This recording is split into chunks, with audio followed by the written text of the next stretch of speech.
Hey guys, so on Saturday I participated in a color run that a friend of mine's daughter was in at her school. Basically, you get a white t-shirt with the logo on it and you walk around the track that they have set up, and there's different color stations where different adults are throwing colored chalk at you, and you can buy the bags yourself, and the kids have a lot of fun throwing this stuff at them, and you wind up just a complete multicolored mess by the end of it. Yeah, my shower was running multicolors after I got in when I got home. So, I was inspired by another video that I saw by another crocheter that I've started watching on YouTube. I'll link her channel in the description box below. But she was talking about different changes that she had 13, which is my favorite number, and I love that. But she had 13 different ways that crocheting has changed her life. And I love the idea of that.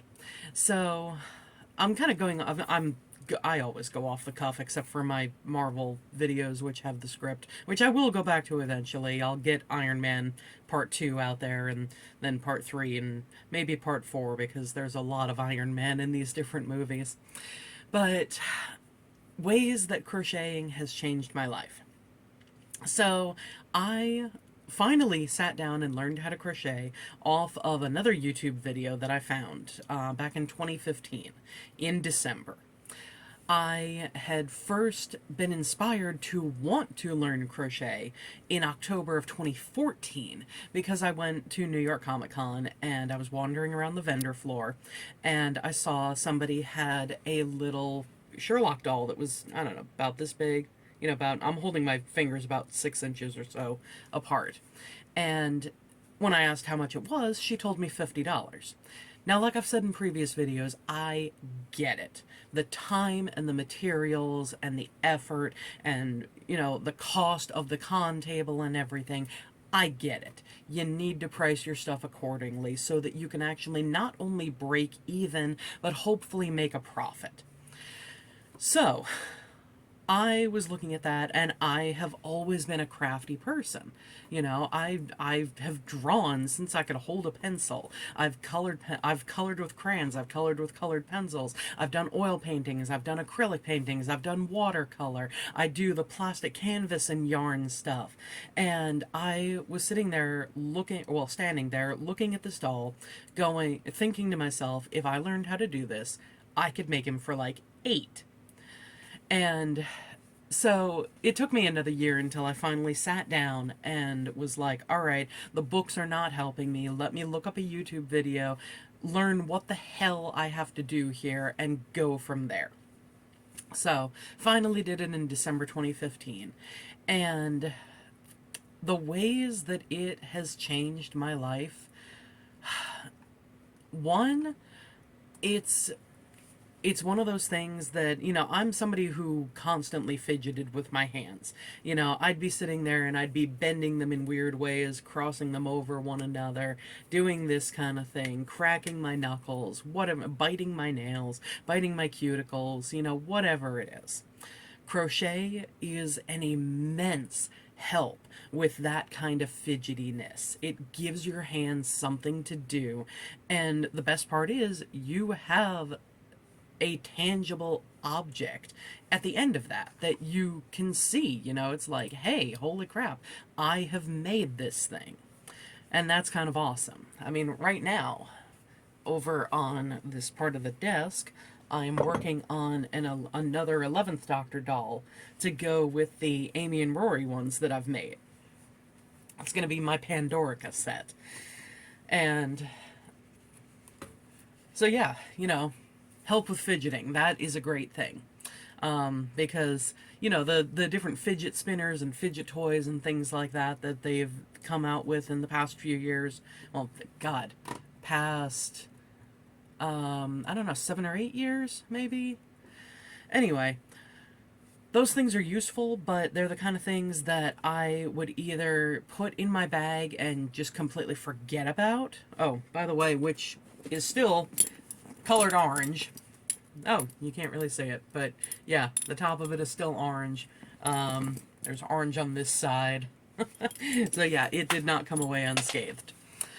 I really need to take a damp paper towel to it and take care of that. But yeah, different fidget toys and things like that. I don't know. They don't provide the same kind of relief to me that crocheting does, and they're something that I would pretty consistently forget in my bag or on my nightstand or something when I'm out and want something to fidget with. Granted, I don't really take crochet out of my home, so, I guess that kind of cancels itself out, but when I'm at home sitting in front of my computer, it's just a great thing to be able to crochet and know that I have this tangible object that I've made once it's done. Second thing, and I'll admit this is my only negative, it is another sedentary activity that I have taken up. Because drawing, painting, writing, reading, the plastic canvas and yarn, embroidery, sewing, any kind of thing like that, you're sitting there and you're in front of a canvas or a screen or a notebook or a book or whatever it is. And you're just sitting there and you're moving your hands and that's it. You're sitting on your ass, and yeah, it is not conducive to getting out there and being active, and that bugs me. I wish I had the talent to be able to use an elliptical while I'm crocheting, or use a treadmill, or well, I mean, I probably could with the exercise bike, but but yeah, so that's the one negative that I have. Another positive, in a way it's changed my life, is being able to connect with other people who either are crafty, like the YouTuber I got this inspiration from, or people who appreciate craftiness. Because yeah, I've done a couple of craft fairs, and I remember the first one that I did, there was this woman there with her daughter or niece or grandkid, or whatever their relation was. But the kid was really interested in one of the dolls that I had there, and I was still underpricing my stuff. So I was only charging $35 for these dolls. And then I think it was like 40 or 45 if you wanted to buy the hat that went along with the doll, and the kid or adult could wear the hat. Well, when the kid was somewhere else in the craft room, the adult comes back over to my table and she looks at this doll and she's like, "How much is this?" And I was like, "It's 35." And she kind of looks at it and, like all critical and everything. And she's like, "That the best you can do?" And, I was, yeah, that's the price, but later on, in one of those comebacks that comes to you hours later, I wish that I had looked at her and been like, for a one-of-a-kind homemade doll that I spent, hours working on, yeah, 35 is the lowest I'm willing to go. I should be charging 50 for this. But anyway, she did end up buying it and gave it to the kid. But I love that now, being more involved in the crochet community, you get people who understand why homemade items are priced the way they are. Because, if somebody just wants to pay for, oh, I'm just going to pay for your materials, and what you spend on the yarn and, the stuffing and stuff like that. It reminds me of the story of a woman who made bracelets. And another woman comes up to her and she says, "Okay, well, I've figured out the cost that you spend for, the materials for the bracelet and the wire and, the wire cutters and, different needle nose pliers and things like that. So I'll give you that much money for it, and I need you to make me a bracelet." So the woman says, "All right, I'll accept that much money and you will get what you pay for." So a week later, the other woman is all thinking, "Oh, I'm business savvy. I talked her down, to a more reasonable price for this stuff and everything." Well, what she gets in the mail is simply the pieces of everything, i.e., the materials that she paid for. And there was a note from the woman who makes the bracelets that basically says, here is what you paid for. If you'd like a completed bracelet, perhaps you should pay for the time it takes. And I love sentiments like that because there are so many people who, I can't remember if I've told this story before, but personally, someone asked me if I would make their kid a character from Toy Story. And again, I was still underpricing my stuff. So I was like, okay, he's somebody that I know. Let me give him a, friend discount kind of thing, which honestly I shouldn't have done. But for the size he wanted, I was like, all right, I'd probably charge if I was going to sell it for like 50, 55, I'll give it to you for 35. Oh, you're going to charge me? Yeah, I'm not doing this for free. Oh, okay, well, never mind. I'll just buy one at Walmart. It'll be the same thing. And it's like, yeah, no, it won't be the same thing because you're not getting a one-of-a-kind handmade item for 15 bucks at Walmart. So I love that the crochet community actually understands the time and effort and the pricing that goes into the things that we make.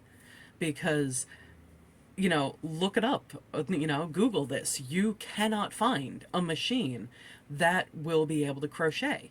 I actually found a couple of YouTube videos about it.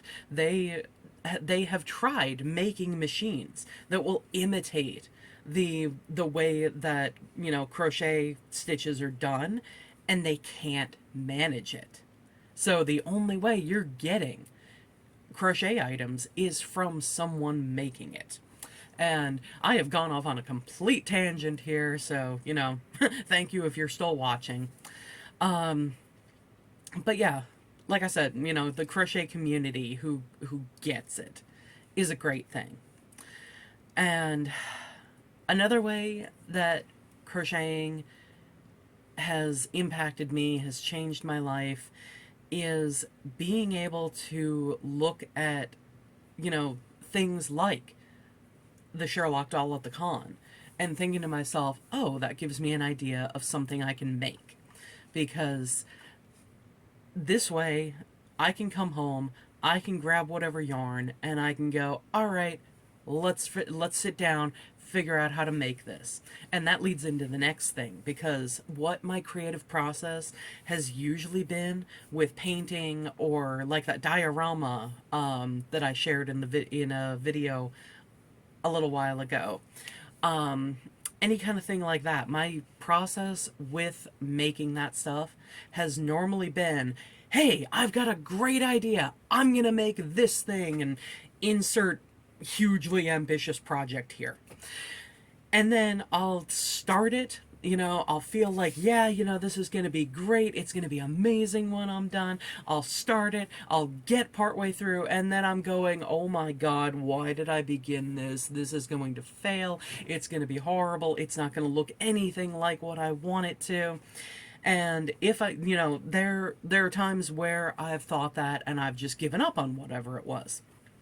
And then there are times where I push myself through and I get to the end and I'm like, okay, this is actually passable. It's not bad. Okay, this we're good. We're still good. GMM reference if you get that. Anyway, crochet has given me the ability to not have that happen to me. I don't have that roller coaster kind of thing anymore. It's basically just, here is my ambitious idea, sometimes overly ambitious, but here is my ambitious idea. And, I start it and it's like, okay, we're going well. All right, this is awesome. Okay. And then I finished it and it's like, yes, okay, it's done. This is awesome. And, yeah. There are times when it doesn't come out like I have the picture in my head, but it's largely okay because it still comes out amazing. So, yeah, I I already said the negative, and I don't want to end on a negative anyway. So, yeah, if you guys crochet, you know, or if you have tried crocheting, or if you're a master crocheter, whatever level you're at, let me know in the comments what you think about this stuff. And if you have crocheted for a while, tell me what it's done for your life. Thank you, and I will see you next time. I am going to get all the videos out this week. I am determined to. So I will see you later, guys. Bye.